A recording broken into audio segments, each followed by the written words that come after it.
ये पात्रता परीक्षा है। ये कोई नियुक्ति की परीक्षा नहीं है जी इस परीक्षा में पास किए बस नियुक्ति हो गई। विज्ञापन में ये भी है कि मिनिमम क्वालिफाइंग मार्क्स क्या रहे। तो क्वालिफाइंग मार्क्स जिनको क्वालिफाई करने का मार्क्स आ गया तो हम उनको क्वालिफाइड नहीं डिक्लेयर करें। मेरिट में छात्र पास हुए। ठीक। बिहार एसटीईटी 2019 का पिछले कई दिनों से चल रहा विवाद अब सरकार की नज़र में ख़त्म हो चुका है। सरकार ने सभी क्वालिफाइड कैंडिडेट्स जिनकी संख्या 80,000 से ज़्यादा है उनके नंबर सार्वजनिक किए हैं और ये कहा है कि आने वाली जो भी बहाली प्रक्रिया होगी उसमें सभी लोग पात्र होंगे।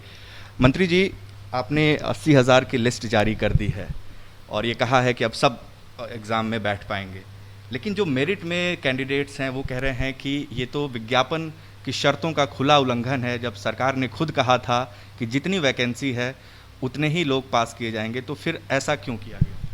नहीं, एक चीज़ ये हमेशा समझ लीजिए कि ये पात्रता परीक्षा है।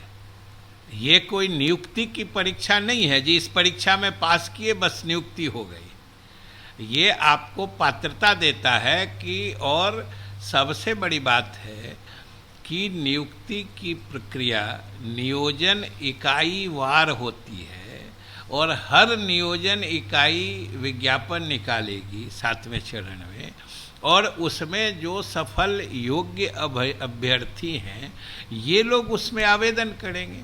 और जिस मेधा सूची या मेरिट लिस्ट की बात हो रही है कि वो मेरिट लिस्ट तो वहाँ बनेगा ना।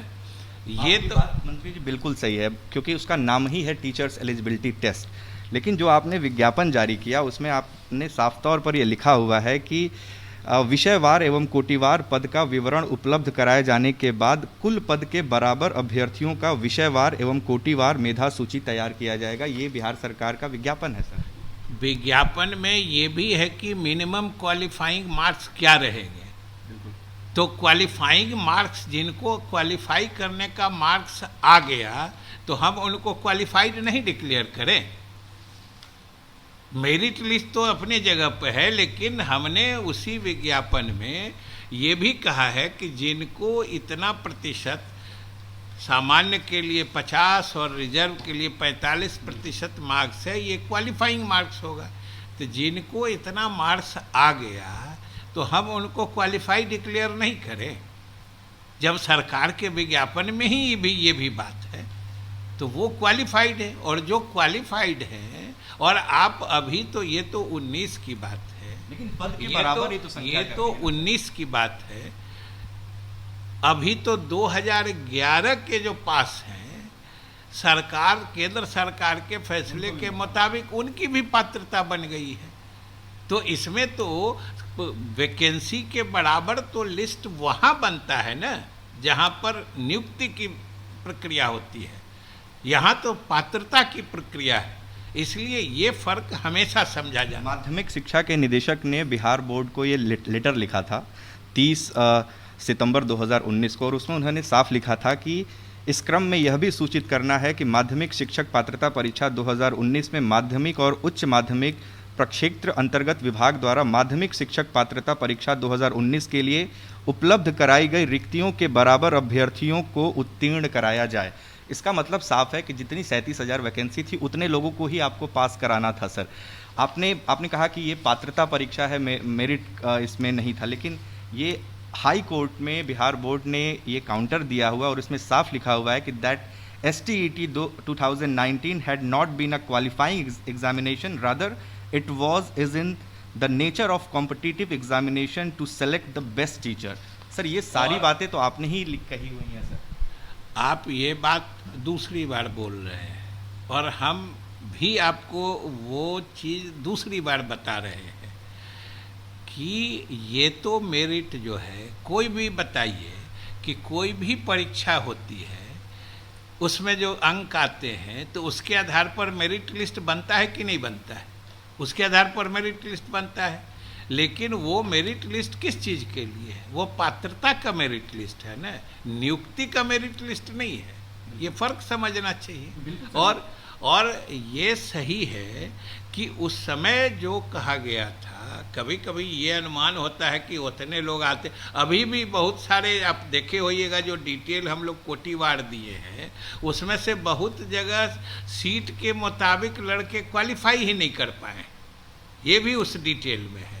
तो इसलिए वो चीज़ें अपनी जगह पर हैं। इसलिए अब किसी को भी, आपको भी इस मामले को और अकारण उलझाने से अच्छा है कि सीधा लड़कों को सही चीज़ समझ के सही दिशा की तरफ वो चले और इंतज़ार करें। क्वालिफाइड लड़के हैं, मेरिट वाले लड़के हैं, हम सब लोग, वो बिहार के भविष्य हैं, शिक्षा विभाग के भविष्य हैं।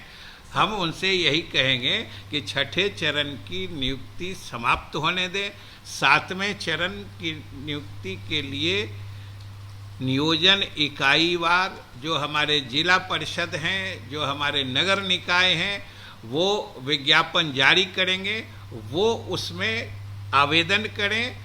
उस हिसाब से अब ये बताइए कि कोई आदमी नियोजन में कहीं भी मेरिट लिस्ट में है, अगर नियोजन इकाई विज्ञापन निकालती है और वो कहीं अप्लाई नहीं करें तो उनकी नियुक्ति हो जाएगी?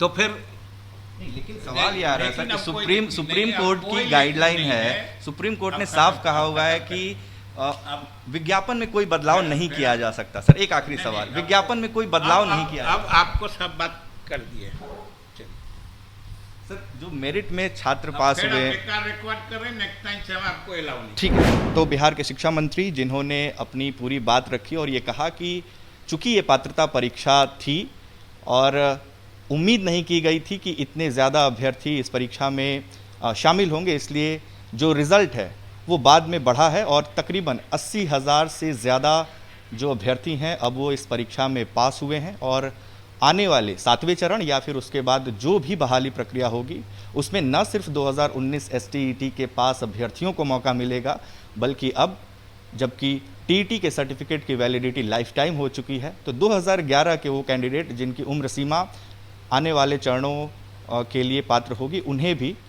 आगे मौका मिलता रहेगा। हमारे सहयोगी आनंद कुमार के साथ उत्कर्ष कुमार सिंह, बिहार तक, पटना।